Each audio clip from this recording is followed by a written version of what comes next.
विज्ञान में आपका मास्टरमाइंड का चैप्टर वाइज क्वेश्चन बैंक आ गया है, जो कि एनसीईआरटी बोर्ड है और ये अभी नया 2026 में नया है। इसमें आपको क्रैश कोर्स फटाफट रिवीजन के लिए मिलेंगे, आपको एक्स्ट्रा शॉर्ट्स मिलेंगे, टिप्स एंड ट्रिक्स, और आपको इसमें कॉमन एरर्स देखने को मिलेंगे। ये उन बच्चों के लिए जो शॉर्ट नोट बनाना चाहते हैं या फटाफट रिवीजन के लिए पढ़ना चाहते हैं। इसमें आपको देखने को मिलेगा विषय सूची में रासायनिक समीकरण एवं अभिक्रियाएं, आपको देखने को मिलेगा रासायनिक समीकरण एवं अभिक्रियाएं। दूसरा लेसन आपको मिलेगा अम्ल क्षारक एवं लवण। तीसरा है धातु एवं अधातु। चौथा है कार्बन एवं उसके यौगिक। पांचवा लेसन आपका बायो का आ जाता है, जैव प्रक्रम, जो कि फर्स्ट लेसन है, ये थोड़ा लेंदी है।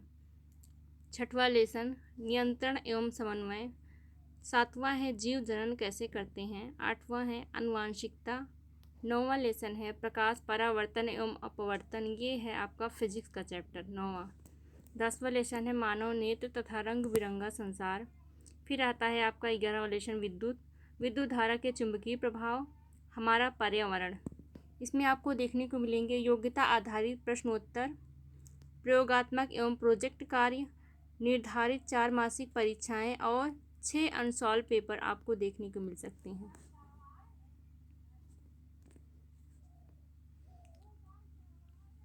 इसमें आपका फर्स्ट चैप्टर केमिस्ट्री का है, रासायनिक अपक्रियाएं एवं समीकरण। रासायनिक अपक्रियाएं, जब एक या एक से अधिक पदार्थ आपस में क्रिया करके सर्वथा भिन्न गुण धर्म वाले नए पदार्थ बनाते हैं तो यह घटना क्या कहलाती है, रासायनिक अपक्रिया। रासायनिक अपक्रिया में भाग लेने वाले पदार्थ अभिकारक कहलाते हैं। जो भी रासायनिक अपक्रिया में भाग लेने वाले पदार्थ होते हैं वो क्या कहलाते हैं, अभिकारक। और अभिक्रिया के फलस्वरूप जो पदार्थ बनता है वो क्या कहलाता है, उत्पाद। रासायनिक अपक्रिया की पहचान के लिए हम क्या करते हैं, किसी रासायनिक अपक्रिया की पहचान के लिए निम्नलिखित प्रेक्षणों से की जा सकती है। इसमें क्या होता है, नंबर 1 अवस्था परिवर्तन के द्वारा रासायनिक अपक्रिया की पहचान कर सकते हैं, रंग परिवर्तन के द्वारा। नंबर 3 है गैस निकलने के द्वारा। नंबर 4 ताप परिवर्तन। 5वां है अवक्षेप निर्माण। अब आगे आपका आता है रासायनिक समीकरण। किसी रासायनिक अपक्रिया में भाग लेने वाले अभिकारकों तथा अपक्रिया के फलस्वरूप प्राप्त होने वाले उत्पादकों को मानक प्रतीकों एवं सूत्रों द्वारा निरूपित करने को क्या कहते हैं, रासायनिक समीकरण। जैसे मैग्नीशियम तथा ऑक्सीजन की रासायनिक अपक्रिया से क्या बनता है, मैग्नीशियम ऑक्साइड बनता है, MgO, Mg + O2 से अपक्रिया कराते हैं तो क्या बनेगा, वहाँ पे 2MgO उत्पाद के रूप में बनता है। जो बनेगा वो क्या कहलाएगा, उत्पाद, और जो बनाने में दोनों भाग ले रहे हैं वो क्या कहला रहे हैं, अभिकारक। संतुलित रासायनिक समीकरण, वह रासायनिक समीकरण जिसके दोनों पक्षों अर्थात तीर के निशान बाईं ओर और दाईं ओर के पक्षों में प्रत्येक तत्व के परमाणुओं की संख्या समान होती है, उन्हें क्या कहा जाता है, संतुलित रासायनिक समीकरण। आगे आपका है योगात्मक अपक्रिया या संयोजन अपक्रिया। जब 2 या 2 से अधिक पदार्थ संयोग करके एकल उत्पाद का निर्माण करते हैं तब ऐसी अपक्रिया को संयोजन अपक्रिया या योगात्मक अपक्रिया, संकलन अपक्रिया कहते हैं। जैसे 2 उत्पाद कौन कौन से भाग ले रहे हैं, कैल्शियम ऑक्साइड और क्या भाग ले रहा है यहाँ पे, जल। बना क्या रहे हैं यहाँ पे, कैल्शियम हाइड्रोक्साइड। मिलने पे क्या बनेगा, कैल्शियम ऑक्साइड और जल के मिलने से कैल्शियम हाइड्रोक्साइड, CaOH का होल ट्वाइस। इसके बाद आपका आता है वियोजन या अपघटन अपक्रिया। वह अपक्रिया जिसमें एक अभिकारक विघटित अथवा अपघटित होकर 2 या 2 से अधिक उत्पाद बनाता है उसे क्या कहते हैं, वियोजन या अपघटन अपक्रिया। वियोजन अपक्रियाएं निम्नलिखित प्रकार की होती हैं। नंबर 1 ऊष्मीय वियोजन। इसमें अपक्रियाएं अभिकारकों के अपघटन हेतु ऊष्मा के रूप में ऊर्जा का उपयोग करती हैं। प्रयोग का जैसे CaCO3 अपघटित होगी तो यहाँ पे क्या बनेगा, कैल्शियम ऑक्साइड और कार्बन डाइऑक्साइड। नंबर 2 है वैद्युत अपघटन। इसमें अपक्रियाएं अभिकारकों के अपघटन हेतु वैद्युतीय ऊर्जा का प्रयोग करती हैं। जैसे 2H2O, इसमें वैद्युत धारा के द्वारा क्या बन रहा है, यहाँ पे 2H2 + ऑक्सीजन गैस। नंबर 3 प्रकाश अपघटन अथवा प्रकाश रासायनिक अपघटन। इसमें अपक्रियाएं अपघटन हेतु किसका प्रयोग करती हैं? प्रकाश ऊर्जा का। जैसे 2AgCl से सूर्य का प्रकाश में अपक्रिया होगी तो क्या यहाँ पे बनेगा? 2Ag + Cl2 गैस बनेगी। विस्थापन अपक्रिया, ऐसी अपक्रियाएं जिसमें अधिक अपक्रियाशील पदार्थ कम अपक्रियाशील पदार्थ को उसके यौगिक से अलग कर देता है, कौन सी क्रिया कहलाती है? विस्थापन अपक्रिया। जैसे यहाँ पे लोहे को किससे अपक्रिया कराते हैं? कॉपर सल्फेट के साथ, तो यहाँ पे क्या बन जाता है? फेरस सल्फेट और कॉपर क्या हो जाता है यहाँ पे? अलग। फेरस सल्फेट बनेगा और कॉपर क्या हो जाएगा यहाँ पे? अलग हो जाता है। ये कौन सी अपक्रिया है? विस्थापन अपक्रिया।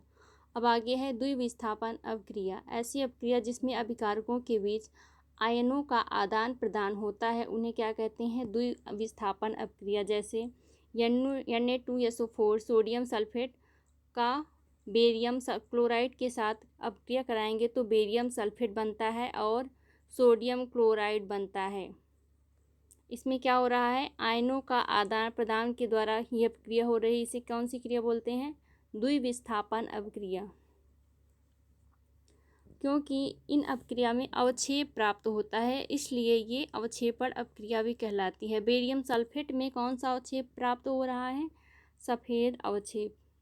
ऑक्सीकरण या उपचयन, ऑक्सीडेशन या उपचयन वह अपक्रिया जिसमें पदार्थों से ऑक्सीजन का योग या हाइड्रोजन का ह्रास हो, वह कौन सी क्रिया है? ऑक्सीकरण कहलाती है। जैसे कॉपर के साथ ऑक्सीजन से अपक्रिया कराने पर क्या प्राप्त होगा आपका? Copper oxide. अपचयन वह अपक्रिया जिसमें ऑक्सीजन का ह्रास या हाइड्रोजन का योग हो या पदार्थ को इलेक्ट्रॉन प्राप्त हो, तो ये कौन सी क्रिया है? अपचयन। जैसे कॉपर ऑक्साइड का हाइड्रोजन से क्रिया कराने पर क्या आपका प्राप्त होगा? कॉपर प्लस जल। रेडॉक्स अपक्रिया वह रासायनिक अपक्रिया जिसमें एक अभिकारक का ऑक्सीकरण तथा दूसरे अभिकारक का अपचयन होता है। रेडॉक्स अपक्रिया या उपचयन अपचयन अपक्रिया कहलाती है। जैसे कॉपर ऑक्साइड का हाइड्रोजन से संयोग करने पर क्या है? यहाँ पर क्या बनेगा? कॉपर बनेगा और क्या बनेगा? यहाँ पे H2O जल बन रहा है, कॉपर और जल बन रहा है, क्योंकि यहाँ पे किसका अपचयन हो रहा है? अपचयन ऑक्सीजन का क्या यहाँ पे क्या हो रहा है? ह्रास हो रहा है। ऊष्माक्षेपी अपक्रियाएं वे रासायनिक अपक्रियाएं जिनके क्रिया के फलस्वरूप ऊष्मा उत्पन्न होती है, उन्हें क्या कहते हैं? ऊष्माक्षेपी अपक्रिया। CH4 मीथेन से अपक्रिया कराने पर ऑक्सीजन के साथ जब ये करता है तो क्या बनता है? यहाँ पे कार्बन डाइऑक्साइड और जल और ऊष्मा मुक्त होती है। यहाँ पे क्या बनेगा आपका? कार्बन डाइऑक्साइड और क्या बनेगा? H2O जल।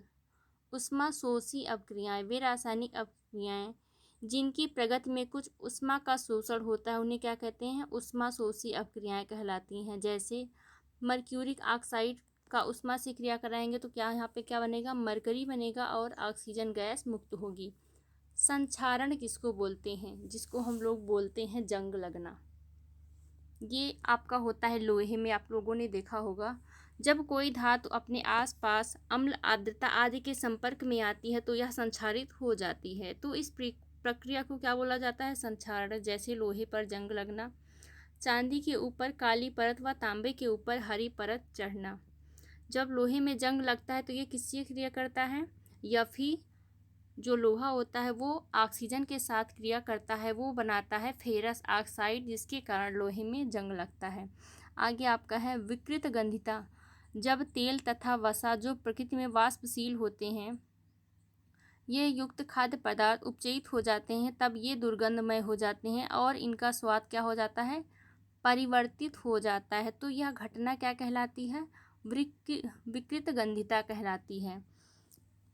तेल तथा वसा क्या होते हैं? वाष्पशील हो जाते हैं और खाद्य पदार्थ क्या है? उपचयित हो जाते हैं, और ये कैसे हो जाते हैं? दुर्गंधमय। तो इनका स्वाद में क्या हो जाता है? इनके परिवर्तन हो जाता है। तो यह घटना